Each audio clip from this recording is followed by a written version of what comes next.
ఉన్న బంగారాన్ని విడిపించి ఆ రోజు ఆన్లైన్ రేటుకే మేము కొంటాం. Sharma gold company. నమస్కారం, వెల్కమ్ టు సుమన్ టీవీ. నేను గీతాంజలి. ప్రస్తుతం మనతో పాటు ప్రముఖ ఆధ్యాత్మికవేత్త, ఋగ్వేద అధ్యాపకులు, హిందూ ధర్మక్షేత్రం వ్యవస్థాపకులు సంతోష్ కుమార్ ఘనపాటి గారు ఉన్నారు. వారితో మాట్లాడదాం. గురుగారు నమస్కారం అండి. నమస్కారం అమ్మా, మంగళం మహత్వం. గురుగారు, చాలా సందేహాలు నిత్య జీవితంలో ఎదుర్కొంటూ ఉంటాము. అదే సరైన వ్యక్తుల దగ్గర ఉంచితే మాకు సరైన సమాధానం వస్తుంది అనేది మా భావన. అందులో భాగంగా చాలా మంది కామెంట్స్ రూపంలో అడిగిన క్వశ్చన్స్ లో బ్రహ్మ ముహూర్తం గురించి ఎన్నిసార్లు అడిగినా కూడా ఒక కన్ఫ్యూజన్ అండి. బ్రహ్మ ముహూర్తం కరెక్ట్ గా అసలు ఏ సమయానికి? బ్రహ్మ ముహూర్తం ఒక మనిషి జీవితాన్ని నిజంగా మారుస్తుందా? ఆ సమయంలో లేస్తే ఖచ్చితంగా వాళ్ళ లైఫ్ లో ఒక చేంజ్ చూస్తామా అని చెప్పి కొంతమంది అడిగారు.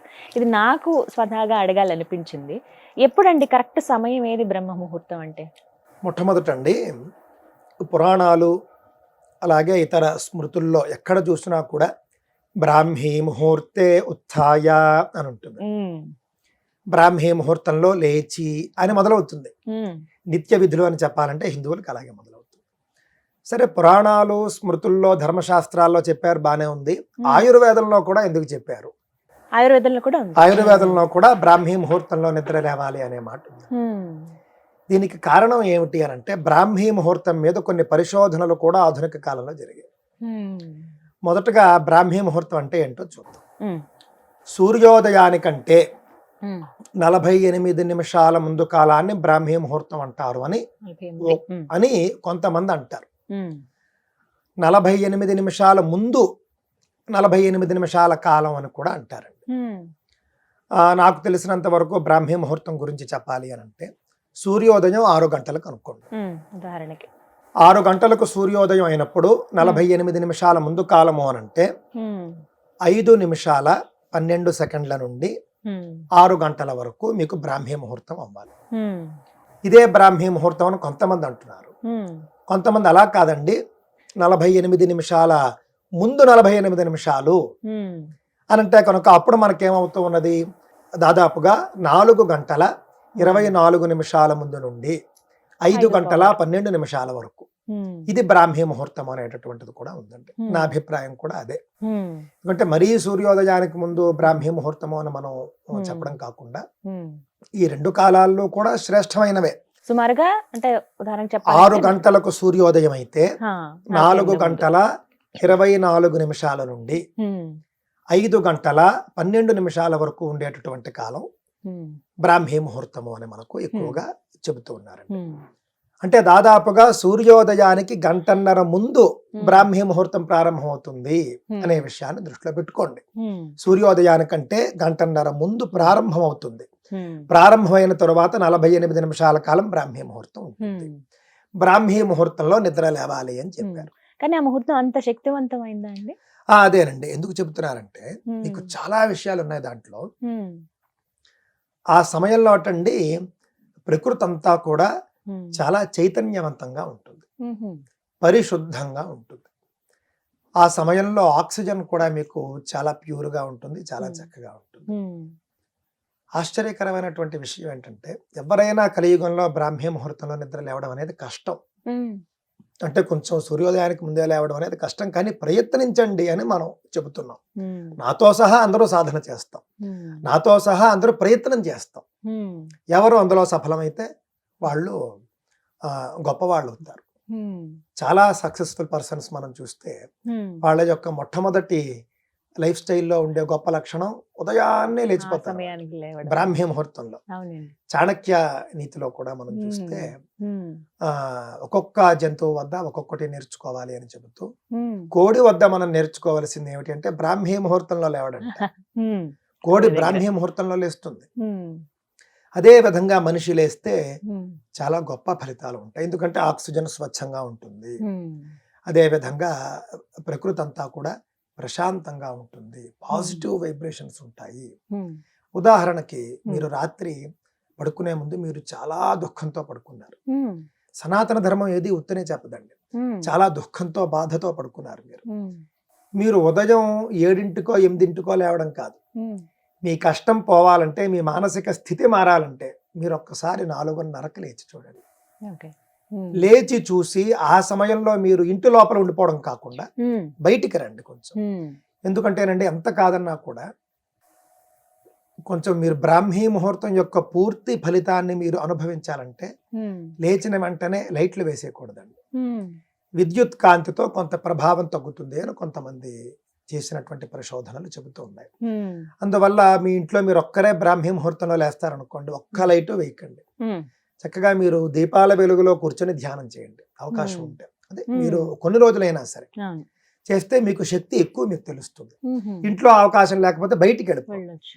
బయట చాలా మందికి అదే సందేహం, బ్రాహ్మీ ముహూర్తంలో లెగాలి అని అంటున్నారు కరెక్టే, లేచిన వెంటనే చేయాల్సిన పని ఏంటి అనేది ఒక ప్రశ్న. విద్యార్థులకు వేరే ఉంటుంది, పెళ్ళైన వాళ్ళకి వేరేగా ఉంటుంది. అంటే పెళ్ళైన వారికి వేరు, పెళ్లి కాని వారికి వేరు నియమాలు ఉంటాయి మన దాంట్లో. ఎలా వివరించండి. పెళ్లి కాని వారు లేచిన వెంటనే వాళ్ళు చదువుకోవాలి. అంటే పెళ్లి కాని వారు అంటే శాస్త్ర దృష్టిలో విద్యార్థులు అని. విద్య పూర్తయిన వెంటనే పెళ్ళైపోతుందనే అభిప్రాయం శాస్త్రానికి. కావున విద్యార్థులు ఏం చేయాలట, వాళ్లకు బ్రాహ్మీ ముహూర్తంలో లేచిన వెంటనే పళ్ళు తోమేసుకోవాలి, వాళ్ళు స్నానం చేసేయాలి అనే నియమాలు ఏం లేవు. వాళ్ళు లేచిన వెంటనే బ్రాహ్మీ ముహూర్తంలో 1 గంట వాళ్ళు చదువుకోవాలి. చదువుకుంటే చదువుకున్న తొందరగా ఎక్కుతుంది. నిద్రమొహంతో లేస్తామండి, మాకు నిద్రమత్తులో ఉంటుందంటే ఒక్కసారి కళ్ళు మొహం అంతా కూడా నీళ్లతో కడిగేసుకుని నోరు ఒక్కసారి కడిగేసుకుని వాళ్ళు చదవడానికి కూర్చోవాలి. బ్రాహ్మీ పత్రం అని ఉందండి, మనం సరస్వతి ఆకు అంటాం. సరస్వతి లేహ్యం అనే వీళ్ళు ఆయుర్వేద షాపుల్లో మనకు దొరుకుతుంది. సరే, లేహ్యం సంగతి పక్కన పెడితే సరస్వతి ఆకునే బ్రాహ్మీ పత్రం అంటారు. మీరు బ్రాహ్మీ పత్రాలు మనకి ఇప్పుడు దొరకడం కష్టంగా ఉందండి, కానీ తోటల్లో విరివిగా దొరికేవి. ఆ ఆకు చాలా చేదుగా ఉంటుందండి. ఒక్క ఆకు, అంతకుమించి ఎక్కువ తీసుకోకూడదు. ఒక్క ఆకు తీసుకుని అలాగ నోట్లో వేసేసుకోవడమే, పళ్ళు తోమకుండా నోరు కడుక్కుంటే చాలు. మీరు ఆకు నోట్లో వేసేసుకోవాలి. వేసేసుకుంటే బ్రెయిన్ కి చాలా అద్భుతంగా శక్తిని ఇస్తుంది ఆ యొక్క బ్రాహ్మీ పత్రము. బ్రాహ్మీ ముహూర్తంలో నిద్ర లేవడం, బ్రాహ్మీ పత్రాన్ని తినడం, బ్రాహ్మీని పూజించడం. బ్రాహ్మీ అంటే సరస్వతీదేవి. అప్పుడు ఆ సమయంలో పఠించవలసిన శ్లోకం గాని మంత్రం గాని అంటే పూజించడం అప్పుడు అక్కర్లేదు. పూజించడం స్నానం అది చేసిన తర్వాత చేయవచ్చు. విద్యార్థులు సరస్వతీ స్తవాన్ని చదవాలండి. యాజ్ఞవల్క్య కృత సరస్వతీ స్తవం. అది కొంచెం పెద్దగా ఉంటుంది, మాకంత సమయం లేదండి చదవలేము అంటే బ్రాహ్మీ 12 నామాని అన్నారు. అందరికీ దొరుకుతున్నాయి ఇప్పుడు. సరస్వతి 12 నామ స్తోత్రం అని ఉంటుంది. ఆ 12 నామాలు చదివితే చాలు. 12 సెకండ్లు పడుతుంది. సెకండ్కి ఒక నామం అంతే. సరస్వతి అంటే ఎంతసేపు పట్టిందండి? 1 సెకండ్, 2 సెకండ్లు వేసుకోండి. 24 సెకండ్లు, అర నిమిషంలో పూర్తవుతుంది. ఆ స్తోత్రం 3 సార్లు చేస్తే 1.5 నిమిషం. అది పెట్టుకోండి విద్యార్థులు. బ్రాహ్మీ పత్రాలు తినడం అలవాటు చేసుకోండి. ఎక్కువ తినకండి. ఎక్కువ తింటే పిచ్చి ఎక్కుతుందని కూడా చెబుతారు కొంతమంది. అందువల్ల ఎక్కువ తినకూడదు.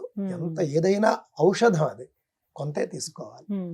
ఆ విధంగా బ్రాహ్మీ ముహూర్తంలో లేచి ముఖము నోరు కడుక్కుని సరస్వతి ఆకు తిని విద్యార్థులు చదువుకోవడానికి కూర్చోవాలి.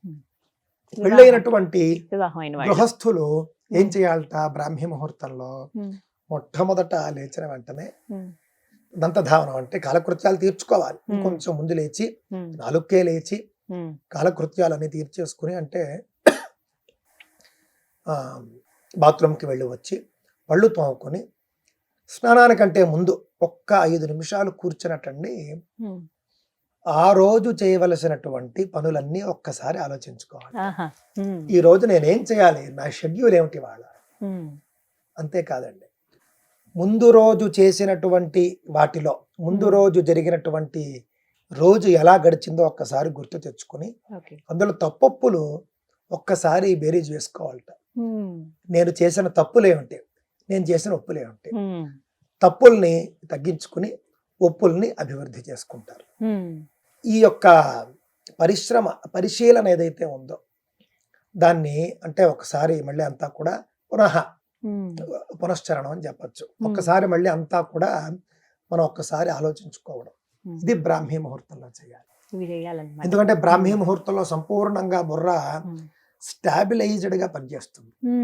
మీకు ఓవరు అంటే భావోద్వేగాలు ఎలా ఉంటాయంటేనండి, మీ అందరికీ అనుభవంలో ఉంటుంది. మీరు నిద్ర మధ్యలో అర్ధరాత్రి 1 గంటకి మీకు తెలివి వచ్చింది అనుకోండి, మీ మనస్సు ఆందోళనకరంగా ఉంటుంది. మనస్సు అంత పాజిటివ్గా ఉండదు.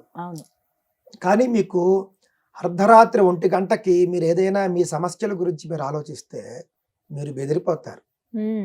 ఆ సమయంలో మీకు ఇంత సమస్యలా కనిపిస్తుంది. అదే మీరు బ్రాహ్మీ ముహూర్తమైనా పగలైనా కూడా ఇంతేనా అనిపిస్తూ ఉంటుంది. అందుకే మానవుడు రాత్రిపూట పడుకోవాలి, పగలు పని చేయాలి అనే నియమం వచ్చిందండి. రాత్రిపూట పడుకోవాలి అని చెప్పినటువంటి ధర్మం కూడా మనదే. ఎన్నింటికి పడుకోవాలి, ఇప్పుడు లేవాలి అన్ని చెప్పారు కదండి. 8 గంటల నిద్ర కదండి. అందువల్ల తెల్లవారుజామున బ్రాహ్మీ ముహూర్తంలో గృహస్థు చేయవలసినటువంటి పనులు ఇవి. ముందు రోజు చేసుకున్నటువంటి తప్పులు ఒప్పులు అన్ని కూడా చూసుకోవడం, తప్పులు దిద్దుకోవడం, ఒప్పులు పెంచుకోవడం. అలాగే ఆ రోజు చేయవలసినటువంటి పనులన్నీ కూడా పూర్తిగా ఒక్కసారి షెడ్యూల్ చెక్ చేసుకోవడం. చివరగా నేను ధర్మ మార్గంలో వెళుతున్నానా, అధర్మ మార్గంలో వెళుతున్నానా? ధర్మం అంటే ఏం లేదండి, ధర్మం అంటే మంచి, అధర్మం అంటే చెడు. నేను మంచి మార్గంలో వెళుతున్నానా, చెడు మార్గంలో వెళుతున్నానా అని ఒక్కసారి పరిశీలన చేసుకుని ఆ రోజుకు ఆయన తయారు చేసుకోవాలి. ఇది బ్రాహ్మీ ముహూర్తంలో చేయవలసిన. ఈ విధంగా అయితే ఖచ్చితంగా జీవితాలు మారుతాయి. బ్రాహ్మీ ముహూర్తం చాలా మందిని అలా గమనించాను నేను. అంతేనండి. బ్రాహ్మీ ముహూర్తాన్ని మనం కోల్పోతున్నాం. ఒక్కొక్కసారి మనం కూడా లేవలేం. ఉన్న ఫ్యాక్ట్ చెప్పాలి, వాస్తవం చెప్పాలి కదా. కానీ లేస్తే మాత్రం అందుకునేటటువంటి ఫలాలు, పైగా అండి 4:30కి మీరు లేస్తే ఒక 5 hours మీరు ముందు ఉంటారు.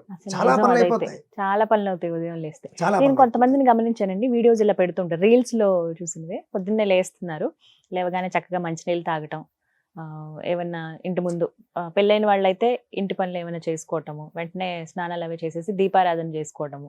అదే పెళ్లి కాని వాళ్ళైతే ఎక్కడికన్నా ఆలయానికి వెళ్ళి అక్కడ గోసేవ చేయడం ఆ సమయంలో. మళ్ళీ 6-7 వచ్చి టిఫిన్స్ అవి చేసేసుకుని మళ్ళీ కాలేజ్కో స్కూల్కో వెళ్ళిపోవటం. ఇవి నేను గమనించాను. చాలా అద్భుతమైనవి. బ్రాహ్మీ ముహూర్తం అది దేవ ముహూర్తం. బ్రహ్మాదయో దేవాహ అంటాం మనం. దేవతల్లో బ్రహ్మదేవుడే పెద్ద. దేవతల్లో అంటే మహావిష్ణువు, శివుడు వేరు. మళ్ళీ బ్రహ్మదేవుడు కంటే పై స్థాయిలో ఉంటారు వాళ్ళు. కావున బ్రహ్మాది దేవతలు, బ్రహ్మ కింద వీళ్ళంతా వస్తారు. బ్రహ్మ సంబంధి ముహూర్తం అని అర్థం. బ్రాహ్మీ ముహూర్తం అంటే బ్రహ్మ సంబంధమైన ముహూర్తం. బ్రహ్మ సంబంధమైన ముహూర్తం అంటే ఏమిటి? దేవ ముహూర్తం అని అర్థం. కావున దేవ ముహూర్తంలో మనం ఏం చేయాలి? ఒకటి చదువుకోవాలి, లేదా దేవతా సంబంధమైనటువంటి పూజలు అవి చేసుకోవాలి. అలాగే దాన్నే మనం సమయాన్ని పంచుకుని ఈ విధంగా పురస్చరణలు అవి కూడా చేసుకుని, పురస్చరణ అంటే అదే గతావలోకనం, సింహావలోకనం అన్నట్లుగా గతావలోకనం చేసుకోవాలి. గోసేవ, దేవతా వృక్షాల చుట్టూ ప్రదక్షిణలు చేయడం, గోవు చుట్టూ ప్రదక్షిణలు చేయడం, నదీ స్నానం చేయడం, ఇవన్నీ కూడా మనం బ్రాహ్మీ ముహూర్తంలో చేయాలి. చాలా చక్కగా వివరించారు గురుగారు. నమస్కారం అండి. మంగళం.